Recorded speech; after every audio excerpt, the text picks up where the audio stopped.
এই রাশেদ মাকসুদ দায়িত্ব নেওয়ার পর ১,৫০০ সূচক পতন হয়েছে।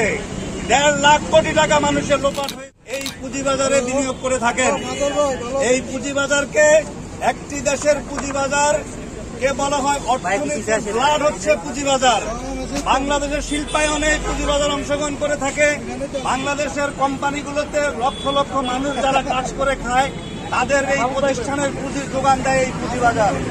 কিন্তু দুঃখের বিষয়, এত বড় অবদান থাকার পরেও বাংলাদেশে এই ২৪-এর গণঅভ্যুত্থানের পর এই অর্থ উপদেষ্টা সালাউদ্দিন সাহেব সম্পূর্ণ স্বজনপ্রীতির মাধ্যমে এই সিকিউরিটিজ কমিশনের রাশেদ মাকসুদ সাহেবকে উনার বন্ধুর মেয়ের জামাই কোটা নিয়োগ দান করেছে। আপনারা সবাই জানেন।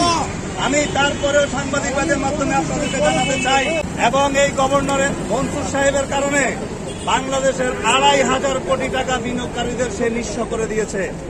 আমরা অত্যন্ত শান্তিপূর্ণভাবে এই সমাবেশ থেকে আমরা আমাদের মাননীয় প্রধান উপদেষ্টা মহোদয় বরাবর অনুরোধ করতে চাই। আজকে আমরা অনুরোধ করতে চাই এই রাশেদ মাকসুদ কমিশনকে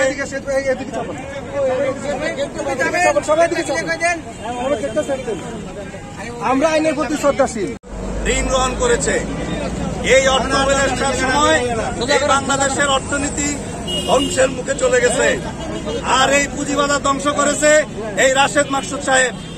আমরা দায়িত্বহীন কণ্ঠে বলতে চাই, মাননীয় প্রধান উপদেষ্টা, আগামী কয়েক ঘন্টার মধ্যে আপনি খন্দকার রাশেদ মাকসুদকে অপসারণ করবেন, অর্থ উপদেষ্টাকে অপসারণ করবেন, বাংলাদেশ ব্যাংকের গভর্নরকে অপসারণ করবেন। আর যদি তা না করেন, আজকে যে বিনিয়োগকারী যে জাতীয় জোট গঠন করা হয়েছে, সারা বাংলার বিনিয়োগকারী ঐক্যবদ্ধভাবে পরবর্তীতে আরো কঠোর কর্মসূচি দেওয়া হবে। আমি আপনাদের কাছে বিনীত অনুরোধ করতে চাই, সাংবাদিকদের মাধ্যমে আপনারা মেহেরবানি করে আজকের এই ঘটনা, আজকের যে দাবি নিয়ে আমরা এসেছি, সরিয়ে বাংলাদেশের পুঁজিবাজারে সুশাসন করে আসবেন। আমরা কোন রাজনৈতিক দলের কর্মী নই, আমরা কোন রাজনৈতিক বক্তব্য দিতে আসি নাই। আমাদের রুটিন যারা অপহরণ করেছে, আমাদেরকে যারা পদের ফকির করেছে, তাদেরকে অবিলম্বে প্রত্যাহার করে পদত্যাগ করে এই পুঁজিবাজারে সুশাসন নিশ্চিত করবেন। মাননীয় অর্থ উপদেষ্টা মহোদয় বরাবর আমরা এই অনুরোধ শেষ করছি।